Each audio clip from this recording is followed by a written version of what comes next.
Fix apps disappeared from Android home screen. Hello everyone, welcome to this channel. I'm Emily and I'm here to help you out today. So without any delay, let's get started.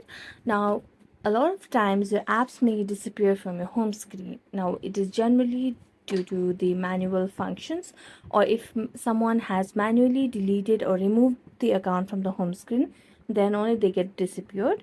So if I have to disappear this account over here or this application, so suppose I want to remove the Snapchat from the home screen, what I'm going to do is tap on the app and drag it to the minus sign and it will be removed. Now to add on to the home screen, what I'm going to do is I'm just going to go to the app library or the app display and then going to search for the Snapchat application, and I'm just going to tap the application for long and drag it to the home screen, and there you go.